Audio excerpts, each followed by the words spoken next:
guys, welcome back to my channel. If you are new to my channel and you've never seen this face before, make sure you guys hit that subscribe button and make sure you guys turn on your post notifications so that way you're notified every time I post, and make sure you give this video a thumbs up at the end. So as some of you may or may not know, I did go get a BBL done, and so basically what this video is going to be about is my journey, my experience.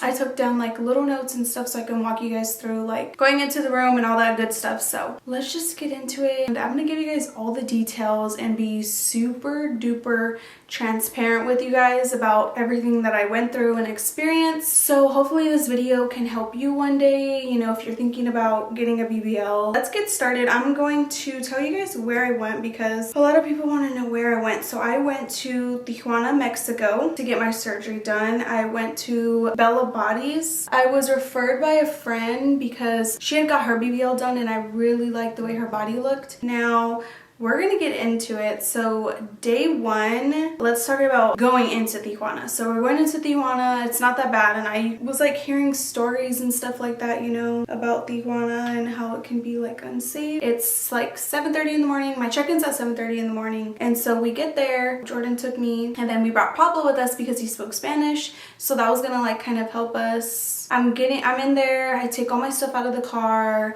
I had my pillow with me. I had a blanket because you do have to stay overnight. I go into the building and I'm already feeling super nervous. So I'm like, oh my gosh, like, do I really want to do this? Like, is this really happening? And I think I was just more scared because I had to go in by myself because of COVID. So like, I didn't get to have Jordan with me. If you guys don't know who Jordan is my boyfriend, and Pablo is his best friend, so he couldn't go in there with me, and so I think that's what kind of made it more scary for me because I don't like being by myself. But I went in and, you know, filled out paperwork. They take your blood, they monitor your heart, and that process kind of took about like 2 to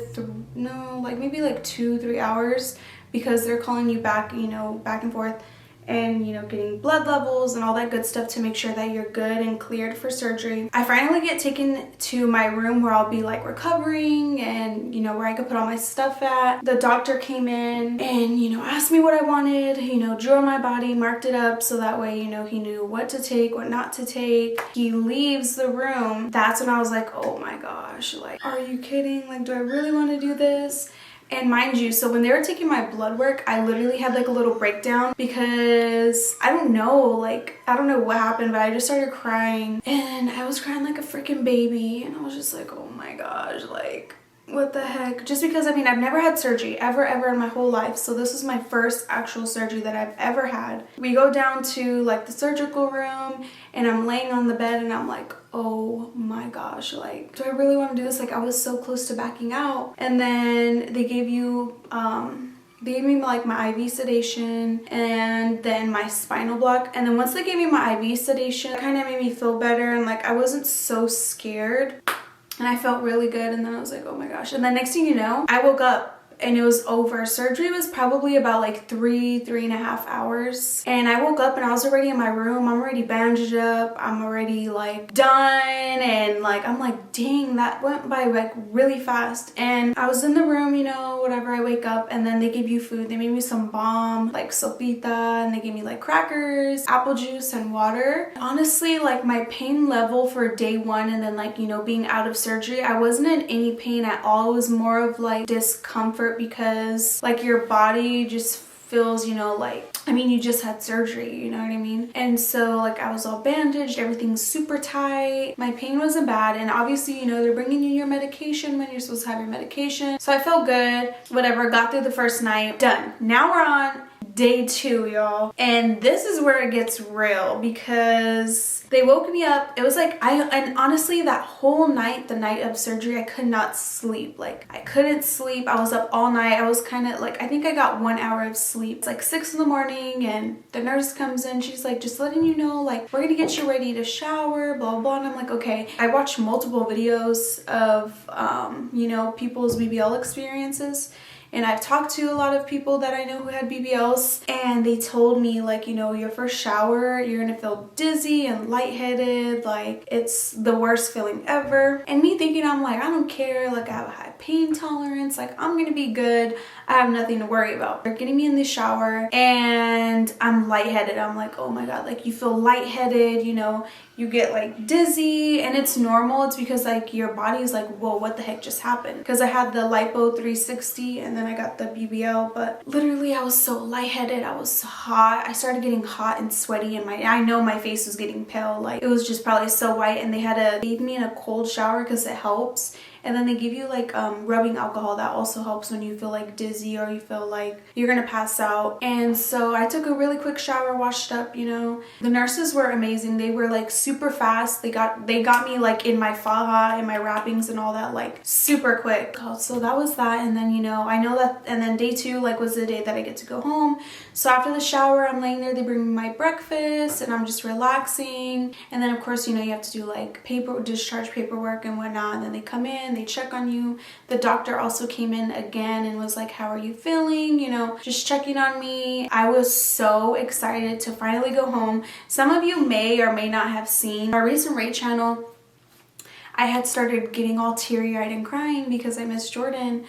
And I think it's just because like I did something super, you know what I mean? Like, I just had surgery. Like, of course you don't want to be by yourself. You want to be with, you know, your significant other. Sorry guys, my freaking eyes are so itchy right now because of my makeup. But yeah, I was so excited. I was like literally counting down. I literally ended up leaving at like 10. Jordan picked me up, and then I'm laying down in the back of our Genesis. It's like a SUV. So I'm laying down, and it was so hard to get up into the car and then like lay on my stomach for the first time, because the whole time I was in the hospital I was on my back and kind of like propped up. I had to lay on my stomach the whole ride home. And you guys, it was a 5-hour drive from Tijuana back into Arizona. It kind of took us about like 6 hours because we had to drop Pablo off, and then we had to get gas, and then we finally came home. And then that was that. I went to bed, but I was still waking up on and off throughout the night because I was laying on my stomach and it was so uncomfortable. I was like, oh my gosh, like every time I had to go pee, I had to get Jordan up because he had to take me, because every time I took the faja off, it made me feel like kind of dizzy. Not just that, but my body was kind of like, it was hard for me to do anything. Like, my back still kind of hurts, but it was hard for me to like bend down and all that stuff because my body just went through a lot. Now we're on to day 3. I'm kind of gonna talk about like day 3 through like 5-ish, you know what I mean? Like, kind of just like leading up to today and how I feel, because it was pretty much the same the whole time. So I was never in any pain at all. Day 3, I actually went and had my first massage, which was super hard, you guys, because you get dizzy. Every time I took my faja off, I was getting dizzy. I'd have to smell alcohol. You start getting hot and sweaty. My ears started ringing. And then for some reason, like, I started yawning, you know? It's kind of like when you work out super duper duper hard and, you know, you maybe might do a little too much and you get lightheaded and hot and all that good stuff. I got my massage, and I actually went to Body Sculpting by Alexis on Instagram. But I went to her and she was super gentle and like made me feel really comfortable. And you go to these massages so that way you can like drain. And I only had 3 drain tubes. So I had 2 by my pelvic area, and then I had 1 above my butt. So you drain from those, and that's everything that has to come out. I think I drained really, really good. Like, it was consistently like coming out. I don't know, I was so scared to get my first massage because everyone like was like, oh my gosh, it's so painful, like the massages are the worst. But I feel like I had a really good experience with my first massage. It did hurt though. She made me feel really comfortable, and like if I ever needed to stop and sit down and take a break, like I was able to sit down and take a break. After my massage, it was kind of like, it makes you feel way better. Like, my body felt really good, and I actually felt like I could move more. Get a massage like every other day or every other like 2 days. At this time, by like day 3, my pain is still like, I'm not in any pain. The only time I'd ever feel pain was with the massages, but I was in no pain. I stayed up on my meds, and I feel like that was a big part too, is because I was supposed to take my meds like every 6 hours, so I would always like make sure I was on time with that. It was more of uncomfortable. Like, I was never in so much pain or any pain at all. I was more just like super uncomfortable because I couldn't sleep. I was waking up like every 2-3 hours, and then I also needed like help going to the bathroom and stuff, but it wasn't really that bad. Come like day 5 is when I really started like getting up and feeling better, and you know, getting up and down without help. Get up, walk around the house, because you're supposed to make sure you're walking at least every 2-3 hours, like just getting up and stuff. So I would like get up and like walk around and trying to like sit in different areas of the house, because you guys, literally sitting and laying down was probably the worst part about this whole experience for me, because I wasn't able to do anything and I hated that. I couldn't hang out with the babies and do much with the babies because I was healing. I couldn't really pick them up or anything, and then it was just so boring. Like I would literally be on my phone on TikTok just scrolling, like, oh my god, like this is so stupid. At the time I'm thinking like, this is so dumb, like why did I do this? Because I'm freaking bored. And then watching TV got boring, and then like I don't know, like it was kind of like depressing, like just having to lay there all day and you can't do anything, like you need help. And you know, one thing about me is I hate not being able to do stuff like on my own, and I don't like to like feel like a burden. Even though like Jordan did really good, like I never felt that way. It's just like you feel that way, like me personally, like I was just like, oh my god, like I have to ask him to take me pee, you know what I mean? And then like I just hated it. By day 8 actually was my first day out of the house.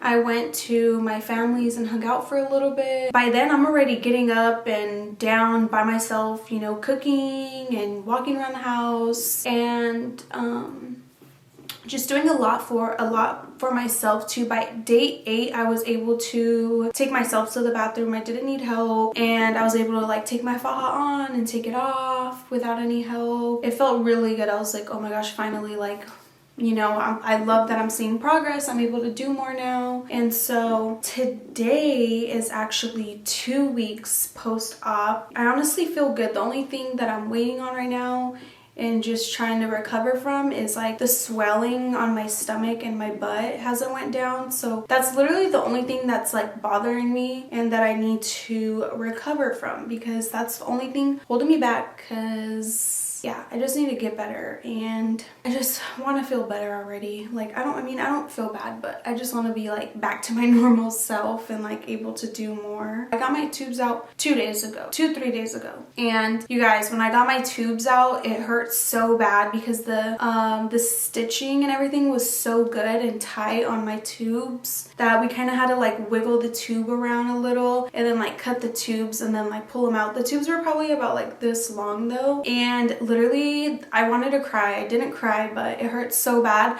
I was like, I'd rather go through childbirth again than ever do this. But I'm super happy with my decision, and I'm beyond excited to see my full results. They say you don't really see your full like results for like a few months, and it hasn't even been a month yet. So I know that I just have to be patient and just keep doing what I'm supposed to see the results that I want. And I don't know, so far I honestly love it. Like I'm super happy. I'm not regretting my decision at all. Now I'm gonna answer some of your guys' questions. I did do a Q&A on my Instagram 2 days ago, so I'm going to be answering some of your guys' questions, and hopefully I can cover everything that you are curious about and just want to know, because I remember like going through the process. Like I wanted to do this for like a year or like a year and a half now, and I had to keep putting it off and putting it off and putting it off, and I was like, okay, like this is a real deal, and I finally did it. But I was just super curious, like I want to know all the details, you know. So why did I want to do my surgery? This is one of the most asked questions that I get, and the reason why I wanted to do it is because after having 2 babies, like just going through pregnancy, like my freaking body would like change so much, and like I hated it. I was like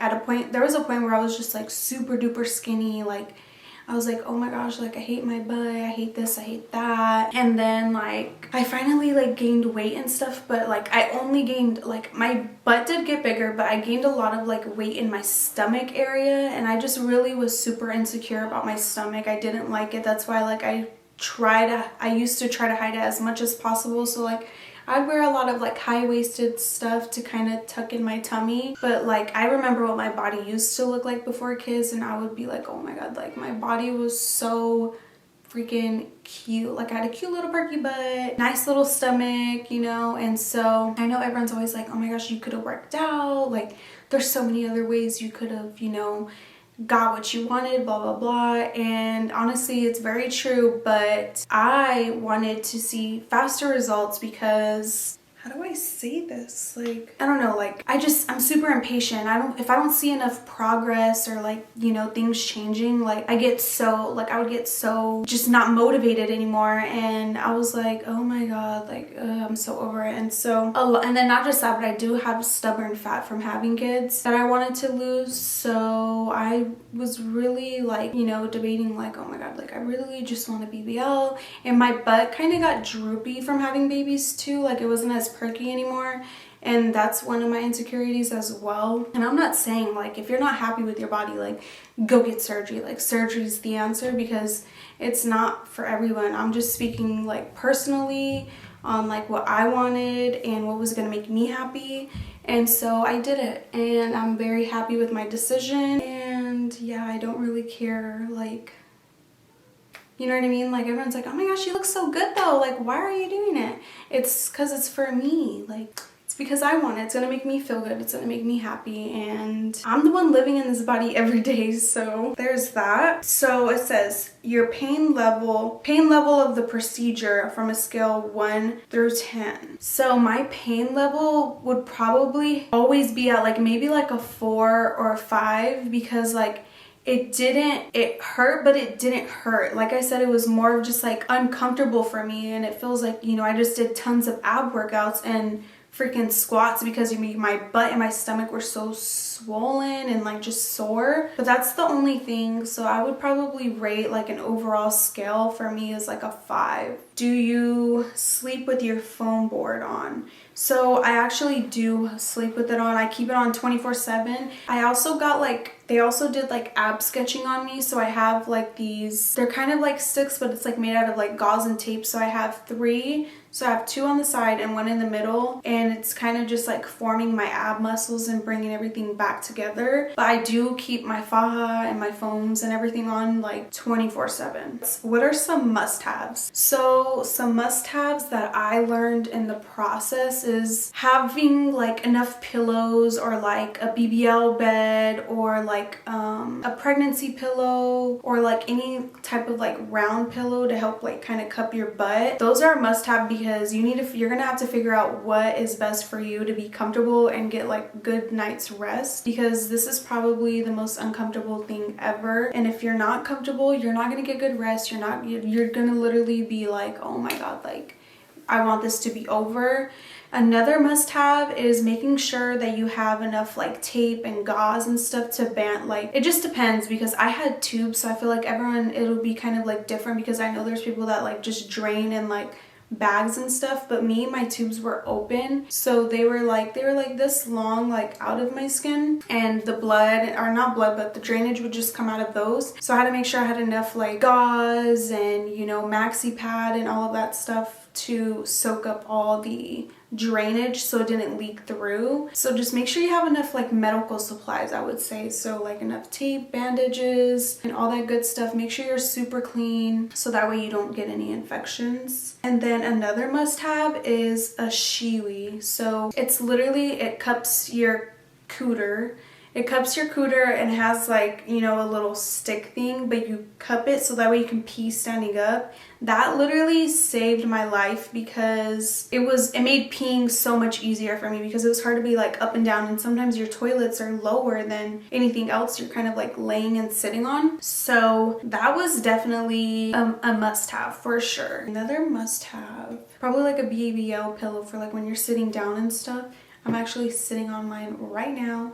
And I got a lot of my stuff on Amazon, you guys. So you can get all your stuff on Amazon. I even got like, you can't really see, but like my faja is from Amazon. This cute little thing is from Amazon. I will be showing you, I'm not going to show you right now only because I'm only 2 weeks post-op, so you're not really going to be able to see results. Was booking your consultation and surgery complicated since it was out in TJ? It was actually not. They're super cute. Their team is literally amazing. Like their communication is amazing. They get back to you in a really good timely manner, and overall my experience with Bella Bodiez was actually really good, and they're so sweet. The food was good, and I felt really comfortable, and that was the biggest thing for me, was just feeling comfortable. Like if anything made me feel like I don't know, you know. Of course, you know, I would have just came back home, but they're super sweet, super nice. Okay guys, so with that being said, I really hope you guys loved this video, and I hope it was a little bit helpful to you guys. And I just wanted to get on here and, you know, explain my personal experience and how I'm healing. I do plan on doing another video that kind of gets into more of like the things that I bought, so I can tell you guys, you know, what I bought, things you might need. I hope you guys like this video. Make sure you guys hit that thumbs up button, turn on your post notifications so that way you are notified every time I post a video. Thank you guys so much for watching.